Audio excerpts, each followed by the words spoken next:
En el Evangelio de Juan, capítulo 8, verso 31, el Señor estaba hablando a los judíos que habían creído en Jesucristo. Que un judío crea en el Mesías es posible, pero ya para la fecha del Señor Jesucristo, más o menos desde el año 6 antes de Jesús hasta la etapa del Señor Jesucristo, se habían aparecido como 60 Mesías, y todos evidentemente que solamente eran falsos Mesías. Esto aparte que si yo declaro que tú eres el Mesías como judío, estoy diciendo que tú eres el rey de Israel. Y si eres el rey de Israel, estoy diciendo que no hay otro rey más que tú. Y estoy yéndome en contra del rey de Roma. Eso se llama sedición, que están en contra. Y se nos va a venir encima Roma, porque Roma no va a soportar eso. Roma tenía una norma muy educada frente a los que se oponían a los mandatos del rey. Los mataban. Ya está. Listo, suficiente. Mataban a la cabeza de sus seguidores, solucionó el problema. Si el pueblo, la nación, se levantaba en armas, Roma barría con todo, mataba a los hombres, a las mujeres y a los niños, los mandaba a tierras lejanas y eran comprados como esclavos. Así de simple. Ese era Roma. Pero aquí habían unos judíos que evidentemente por las cosas que hacía el Señor nadie lo podía haber hecho. Pero sin embargo, ellos creyeron en Jesucristo. Muy diferente es a los discípulos de Jesús, son otra cosa muy diferente. Mucha gente lo siguió el Señor y había de todo. Dentro de ellos, la palabra claramente nos habla sobre los judíos que habían creído en Jesucristo. Juan 8:31 dijo entonces Jesús a los judíos que habían creído en Él: si ustedes permanecen en mi enseñanza, serán verdaderamente mis discípulos. Y van a conocer la verdad, y la verdad va a hacerlos libres. Y estos judíos que eran descendientes de Abraham, dice, somos linajes de Abraham. Jamás hemos sido esclavos de nadie. ¿Cómo tú dices, seremos libres? Jesús le respondió, ciertamente, todo aquel que hace pecado es esclavo del pecado. Y el esclavo no queda en la casa para siempre, el Hijo sí queda para siempre. Así que si el Hijo os libertare, seréis verdaderamente libres. Sé que sois descendientes de Abraham, pero procuran matarme, porque mi palabra no haya cabida en vosotros. Y aquí viene la sentencia del Señor Jesucristo. Dice 38, yo hablo lo que he visto cerca del Padre, y ustedes hacen lo que habéis oído cerca de vuestro Padre. Una vez más, amados, la palabra de Dios es una palabra llena de enseñanzas. En pocas palabras se dice mucho. Y esto porque el mismo idioma es así, su naturaleza. El hebreo es como las matemáticas, las fórmulas matemáticas que son resumidas, las formas algebraicas que son resumidas. Una fórmula matemática, pero esa se aplica para un montón de cosas. Es igual en el hebreo. El hebreo es un idioma que en el original no tiene vocales, solamente consonantes nada más. Por lo tanto, en pocas palabras se puede decir mucho. Por eso están los eruditos para poder explicar la palabra de Dios. Porque el que conoce hebreo no necesitan que le explique porque ya lo tiene íntimamente ligado a su mente y a su corazón, el hebreo. Pero aquel que es de otra cultura necesita que se lo expliquen. Es como el gringo, el americano, el gringo, sea de donde fuere, que venga acá y usted le diga que el ceviche es pescado crudo, o que usted le diga que la chicha morada es del maíz, y que aquí el maíz morado, una vez que está sancochado, lo botamos, no lo comemos. El gringo dice, pero si está sancochado, ¿por qué no lo comen? En México, por ejemplo, el maíz morado no lo botan, con eso hacen tortillas. Muchas cosas culturales necesitan explicación. Y la palabra de Dios que está en hebreo evidentemente requiere explicación para nosotros que no tenemos ni idea de lo que significa el hebreo. Jesús habló hebreo. Los discípulos hablaron hebreo. Estuvieron en la cultura hebrea. El cristianismo tomó importancia a partir del siglo IV y ahí ya la cultura greco-romana era la predominante, por eso es que los escritos están en griego y en latín. Se fueron distanciando de la cultura hebrea y esa distancia después se pagó la consecuencia porque nos apartamos de los originales. Pero vamos ahora a entrar un poquito a la cultura hebrea. En primer lugar, acá el Señor Jesucristo nos dice, para ser discípulo de Jesús. Para ser discípulo de Jesús tenemos que permanecer en la doctrina o en la enseñanza o en la forma como lo explica el Señor Jesucristo. Esa es la forma correcta de interpretación. Era tanta la certeza, era tanta la aplicación correcta que el Señor Jesucristo hacía del Antiguo Testamento que todos se maravillaban de él, inclusive Nicodemo, muchos sacerdotes, muchos maestros dijeron, caramba, este hombre da en el clavo, da la respuesta correcta, llega al asunto, cosa que el pueblo judío hasta ahora siguen buscando la verdad. En el hebreo, como le digo, está la consonante, por ejemplo, en el original de lo que conocemos nosotros, amarás a Dios y a tu prójimo como a ti mismo. En el original, si usted lo transcribe literalmente en castellano, dice, amarás a tu prójimo mal. Así dice. Entonces, ¿cómo voy a amar a mi prójimo mal? Eso tiene una explicación, que en otras fechas hemos dado esa conferencia. Pero para cada frase de la palabra requiere una explicación. Por eso es que en el judaísmo hay libros que explican eso. Midrash se llama explicación. El Talmud, la Gemara, el Midrash, el Zohar, en fin, que datan inclusive algunos de la época de Moisés, que explican el texto hebreo, por ejemplo, el Talmud, que tanto se habla del Talmud. El texto hebreo, la palabra está en medio y a los costados están las interpretaciones. En el judaísmo usted tiene la libertad de poder interpretarlo como a usted le parezca.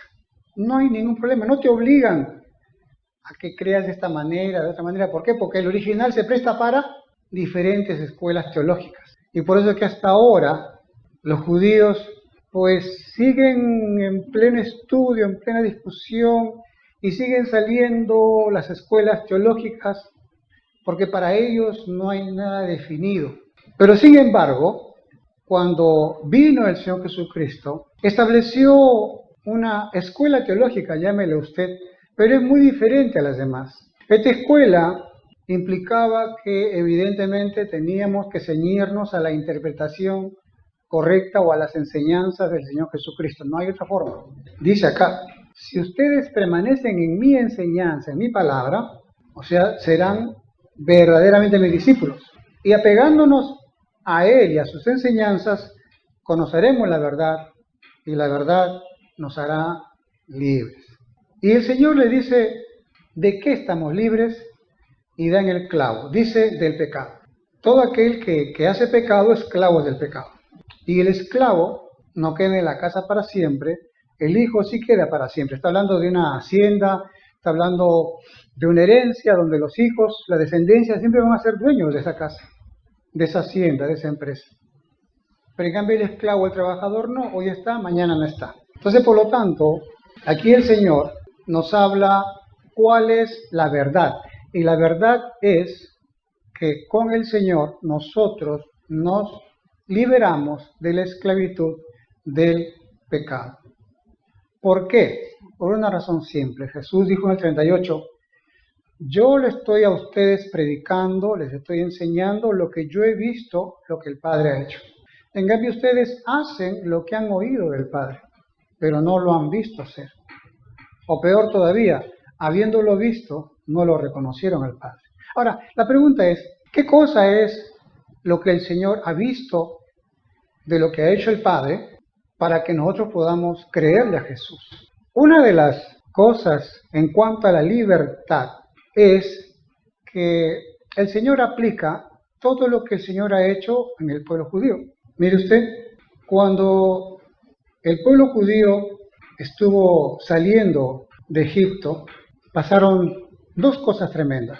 La primera, el salir apresuradamente. Era una noche que tenían que salir, sí o sí. Tenían que tener todo listo para salir. No podían quedarse con cosas pesadas, solamente era todo lo necesario para ser transportado nada más. Y tenía que ser ya.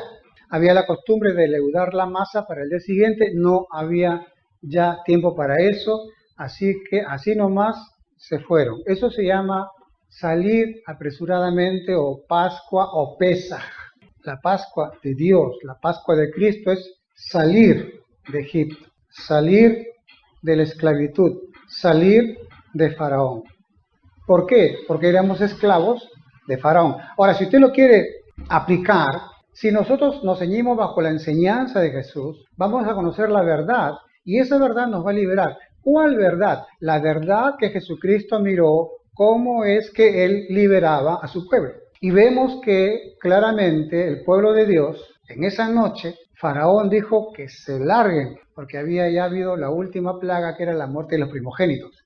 La muerte de los primogénitos ha sido la peor que puede haber hecho. ¿Por qué? Porque las enseñanzas de los faraones era que ellos eran eternos, eran dioses, que ellos nunca morían y que se reencarnaban en su siguiente generación. Y ahí estaba Faraoncito, que él iba a ser reencarnado con el faraón viejo y se muere. O sea, esa es una interrupción de esa falsa enseñanza de los faraones. Y no solamente murieron los primogénitos de la clase alta, sino también los primogénitos de todo, y de los animales y muchos más. Bueno, sale el pueblo judío, ya está. Pero la pregunta es, ¿fueron totalmente libres o había algo más que hacer todavía? Cuando usted decide, ya nunca más voy a ser esclava de nadie ni de nada, y me salgo y rompo toda atadura, la pregunta es, ¿ya se liberó o todavía queda otra cosa más? Decíamos que el Señor Jesucristo había visto a su pueblo dos cosas pasar. Primero la Pascua, la salida, pero segundo, el paso del Mar Rojo. ¿Se acuerda cuando el mar se abrió? Ahí efectivamente ellos se escaparon, pero llegaron a una ensenada, a una bahía que estaba rodeada por montañas. Había una sola entrada, estaba el mar, estaban las montañas y estaba la entrada. Atrás venía Faraón con toda la mancha. ¿A dónde voy a ir? Subir al monte no se puede. Hacerle la guerra no había ni un cuchillo para pelear. Era la muerte. Faraón dijo, este es pan comido, en la playa los agarramos y los destrozamos. Hoy es el fin del pueblo judío. Acá mueren todos.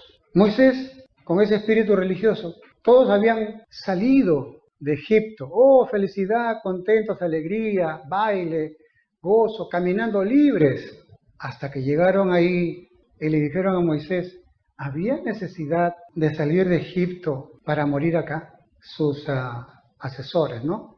¿Acaso no hay tumbas en Egipto para que, bueno, que nos maten ahí? Pues no, ya está ahí estamos enterrados. Aquí vamos a morir en la arena los peces nos van a comer. A la hora que venga el Mesías, ¿cómo no vamos a reencarnar? Porque el mar dice que va a devolver sus muertos. Y si no hay este cuerpo, esta tierra el cuerpo, ¿cómo vamos a ser transformados? Mejor nos hubiéramos muerto en Egipto, ahí teníamos tumbas, y cuando venga el Mesías nos levanta, pues no, hasta ahora siguen creyendo eso. Y Moisés abrumado, y estando la presencia de Dios, no es que Dios lo dejó solos, estaba la nube, que en pleno sol le daba sombra, y estaba la columna de fuego, que estaba entre el pueblo de Israel y Egipto. No había forma que los ejércitos vayan contra Israel, porque la columna de fuego no les permitía. Y Moisés, en una de esas, Dios estaba con ellos acompañándolos. Y Moisés se arrodilla y empieza a orar. Y Dios que estaba a su costado dice, ¿qué estás haciendo? Orando, pues. Oye, levántate y ponte a caminar. Hay momentos, amados, en que tenemos que actuar, no orar, porque las cosas ya están dadas, ya estamos ya en liberación. Caminen, avancen. Dios dice que caminemos, avancemos. Pisaron el mar, nada. El mar por las rodillas, nada. ¿Qué hacemos? Avanzar. Dios ha dicho que avancemos, moriremos acá, pues. Ya está. Mejor es morir en las aguas que morir bajo la espada de Faraón. A la rodilla, a la cintura, al pecho, a la nariz, el último paso es la muerte. Avancemos. Y cuando dan el paso de la muerte, se abre el mar, el pueblo judío pasa. Faraón mira eso, milagro, y dijo, no, esto no se me van a escapar. Faraón se metió también al mar, dentro del mar, y empezó a avanzar. Cuando el último judío estaba en la otra orilla saliendo, ¿qué hace Dios? Junta las dos columnas de agua y muere Faraón. Muere Faraón, mueren los enemigos del pueblo de Israel, para que nunca más se levante Faraón hasta ahora, y también que se muera el enemigo número uno del pueblo del Señor. La pregunta es, ¿qué es más importante? ¿La salida de Egipto, donde Faraón estaba vivito y coleando y te podía todavía morder y matar? ¿O es el milagro del Mar Rojo? ¿Qué cosa es más importante? ¿Tu enemigo te interesa que muera o no? Para que nunca más te moleste. Entonces es más importante, no es la salida, es la continuación, ese milagro que Dios hizo en el paso del Mar Rojo, para que de una vez muera para siempre tu Faraón, para que muera para siempre tu enemigo número uno. Ahora, la pregunta es, ¿qué es lo que vio Jesucristo del Padre, del cual Él nos cuenta a nosotros? Y está escrito en la palabra. Esto es lo que está diciendo el Señor Jesucristo. Y conoceré la verdad, y la verdad os hará libre. Yo soy libre cuando Faraón se muere dentro de mí. Yo soy libre cuando soy consciente de la labor del Señor Jesucristo, donde Faraón, aquel que me atormentaba, lo que me atormentaba, llámese cualquier cosa del alma, se muere dentro de ti, desaparece dentro de ti. Y Dios mismo se encarga de ello. Muchos están, aleluya, aleluya, gloria a Dios, soy salvo, me salí de Egipto. No, la idea es que Faraón muera. La idea es que Faraón nunca más te moleste. Por eso dice pues que el que peca es esclavo del pecado.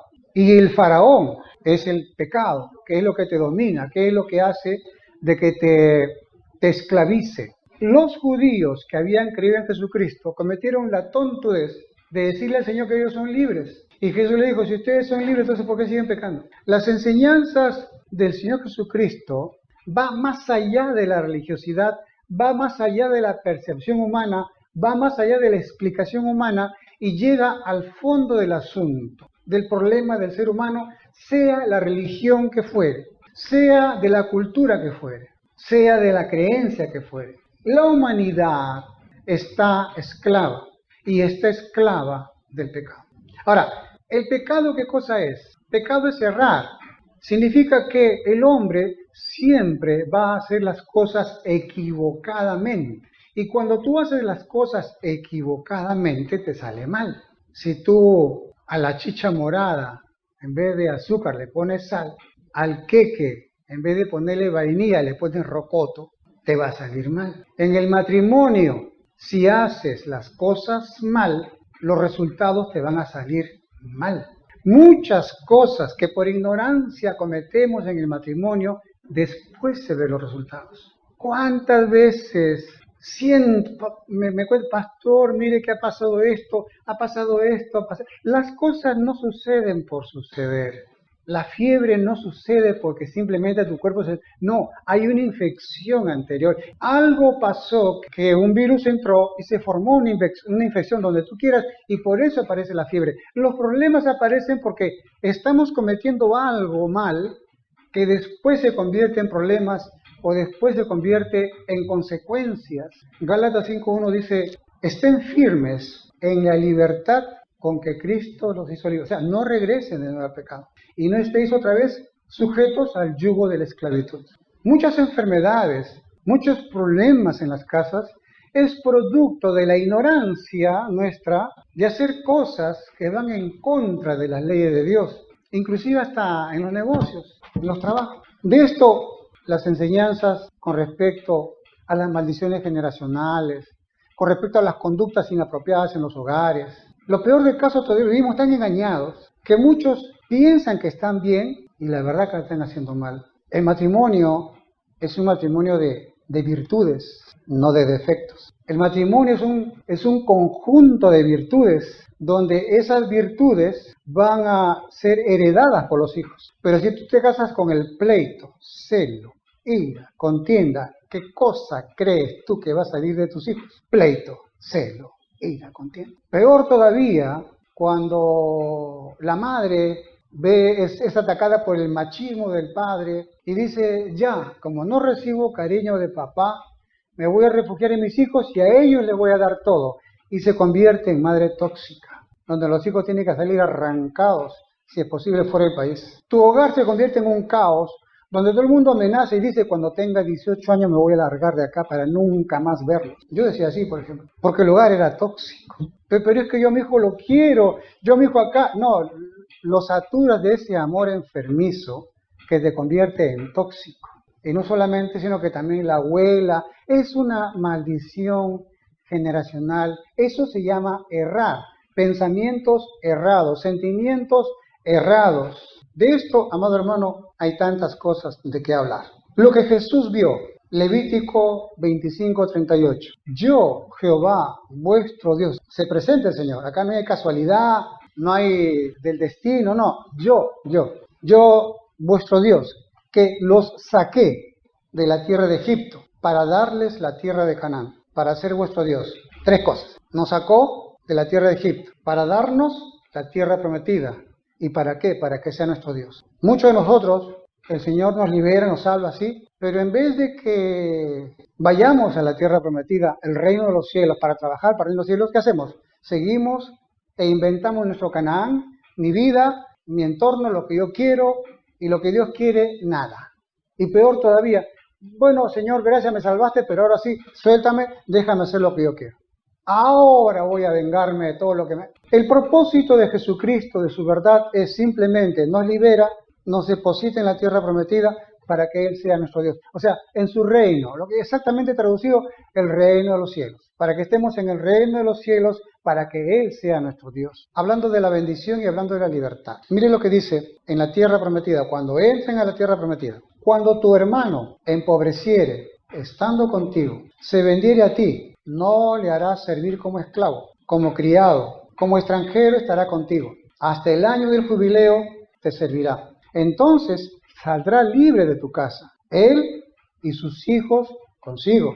Volverá a su familia y a la posesión de sus padres se restituirá, porque son mis siervos, los cuales saqué yo de la tierra de Egipto. No serán vendidos a manera de esclavos. No te enseñorearás de él con dureza, sino tendrás temor de Dios. Lo que el Señor está diciendo acá es, ¿qué es lo que va a suceder cuando estemos en la tierra prometida?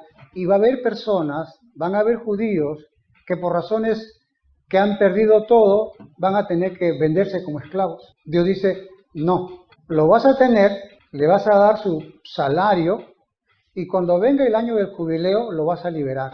Porque no he hecho tanta cosa para que siga esclavo. Ninguno de tus hermanos va a caer esclavo. Y no solamente eso, sino que lo vas a liberar. Y además se le va a restituir la tierra por la cual él la vendió por cuestiones X. En la tierra de Canaán, en la tierra prometida, no hay ningún esclavo y a todos se les devuelve todo lo que el diablo les ha quitado, o las malas ideas, o las malas inversiones. La cosa que en la tierra del Señor no hay ningún esclavo. Todos son liberados. ¿Qué es lo que el Señor quiere de tu vida y de mi vida? ¿Qué es lo que Jesús vio que hacía el Padre para que lo aplique en tu vida? No seguir siendo esclavo de nada ni de nadie. Hay tanto que hablar sobre esto, ¿no? Jesús le dijo a sus discípulos en Hechos 1:18, van a recibir poder cuando haya venido sobre vosotros el Ruach HaKodesh, el Espíritu Santo. Y me seréis testigos en Jerusalén, Judea, Samaria, hasta lo último de la tierra. O sea, ¿testigos de qué? De lo que el Señor va a liberar a mucha gente. Y esto va a suceder, Jerusalén, Judea, Samaria, el Rima, Ciudad Campo, San Juan, en todas partes va a suceder la libertad que va a pasar a todo aquel que venga a Jesucristo. Perdón, eso es lo que Jesús ha prometido. No sé usted qué se habrá imaginado de aquellas cosas por las cuales nuestra mente nos traiciona y nos equivocamos en cuanto a lo que es libertad. Las señales son las señales del creyente. Hay muchas enseñanzas, hay muchas doctrinas,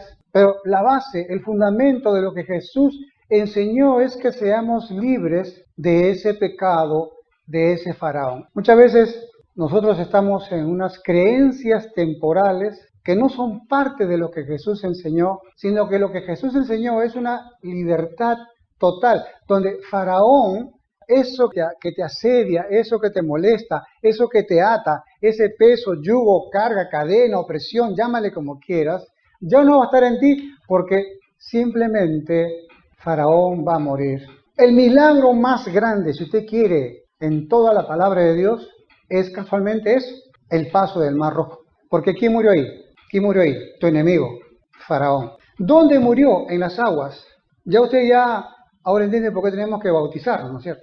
Porque la Biblia dice que el que cree en Jesucristo de su interior correrán aguas, ríos, manantiales de agua viva. Faraón adentro va a ser ahogado y lo que va a salir de ti ya no va a ser Faraón, sino libertad. Ya no vamos a ser esclavos de aquellas cosas pasadas. Ahora entiende usted que el que está en Cristo, nueva criatura, las cosas viejas pasaron, todas son hechas nuevas. Cristiano o cristiana que esté contando la misma historia, el mismo problema, ¿en qué religión se metió? No está en la doctrina de Cristo. Tal vez su doctrina. Estará, no sé dónde lo han engañado, pero Jesús dijo, si conoces la verdad te hace libre. Y tienes que aceptar eso. Ahora, ¿quién es Faraón? Tu enemigo ya. La pregunta es, ¿por qué tuvo Dios que matarlo a Faraón?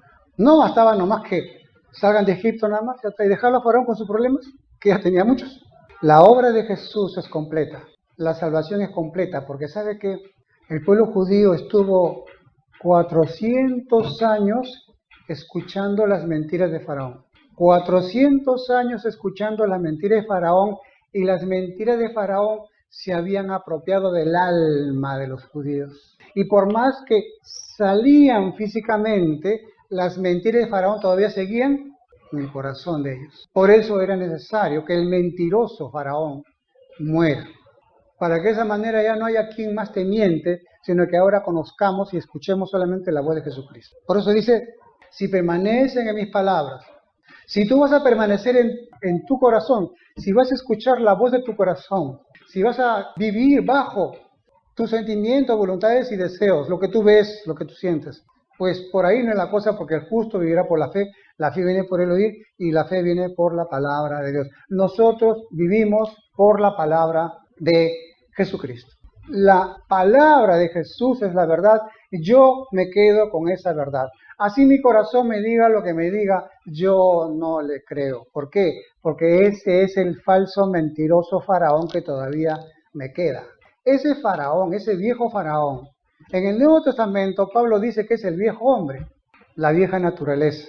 Por eso cuando usted ve a un hermano, una hermana que se queja, ¿quién está hablando ahí? ¿Él o Faraón? El antiguo Faraón. Resulta que en el 12 de octubre de 1400 ya arranca la letanía y siempre lo mismo, y son 100 veces que lo viene contando lo mismo. ¿Qué pasa con usted, hermano y hermana, que no hay victoria en Cristo Jesús? ¿Y usted está escuchando a quién? ¿A Jesucristo o al Faraón que tiene dentro todavía? A la lengua larga de Faraón que tiene adentro. Tanto nos hemos familiarizado con Faraón que pues escuchamos a Faraón y no a Jesucristo. Y la Biblia dice que solamente tenemos oído para quién, a Jesús. Por eso el primer mandamiento, ¿cuál es? ¿Se acuerdan? Oye Israel, escucha la voz de quién, de nuestro Señor Jesucristo, de nuestro Señor Jesucristo. ¿Qué es lo que hay que hacer con Faraón? ¿Qué es lo que hizo Dios? Lo hundió. ¿Qué es lo que tenemos que hacer nosotros? Romanos 6 dice, sabiendo esto, que así como pasó en el Mar Rojo, Faraón fue muerto, vuestro viejo hombre también sea muerto juntamente con Jesús. Tiene que ocurrir una muerte dentro de ti. ¿Quién es? Faraón, tu vieja naturaleza, tu pasado, tus sentimientos pasados, emociones pasadas, todo aquello que te hacía vivir en el pasado, ahora en Cristo Jesús tiene que morir. Haced morir lo terrenal. Tus experiencias terrenales, ¿qué te hicieron? Tiene que morir porque ahora tienes una nueva vida. No te sirve Faraón, porque por culpa de Faraón estuviste esclavo y esclava escuchando sus mentiras. Si usted ve Egipto, está el río Nilo, Egipto vive en el delta del Nilo, todo es plano, no hay montañas, todo es plano. O sea, usted podía salir de Egipto y ya está, no le pasaba nada, porque usted no tenía que subir, no tenía que cruzar mares, no, simplemente caminando y ya usted huía de Egipto, chao. Y la pregunta es, ¿por qué no el pueblo de Dios simplemente se iba y ya está? ¿Por qué tuvo que pelear con Faraón? ¿Por qué tuvo que las plagas y todo lo demás? ¿Sabe por qué? Porque simplemente Faraón les hizo creer que con él iban a tener vida, con él iban a tener las 4 cosechas anuales. Con él iban a tener una nueva vida. Ya no, si iban a Canaán, ahí estaban los gigantes y muchas cosas más. Y ellos voluntariamente, el pueblo de Dios voluntariamente se quedó en Egipto. Y Faraón, el mentiroso, primero a José, ¿se acuerda? Lo puso como virrey y tuvieron todo, le dieron Gosén, lo mejor de lo mejor, y estuvieron muy bien un tiempo hasta que después vinieron los otros faraones y esclavizaron al pueblo judío. Primero te da de todo y después te esclaviza.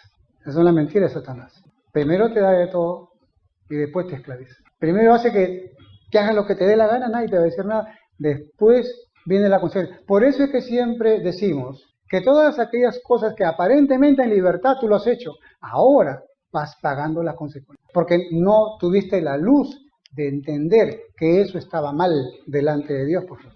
Por eso es que el Señor nos saca de esos errores, nos saca de esos desaciertos, nos saca de esa manera antigua de pensar y nos pone ahora bajo la tutela del Señor Jesús, que nos habla la verdad para que de esa manera tomemos decisiones importantes en esta temporalidad de vida, porque somos eternos. Por lo tanto, amados hermanos, no es que ahora soy libre y no, tienes que matar al faraón dentro de ti.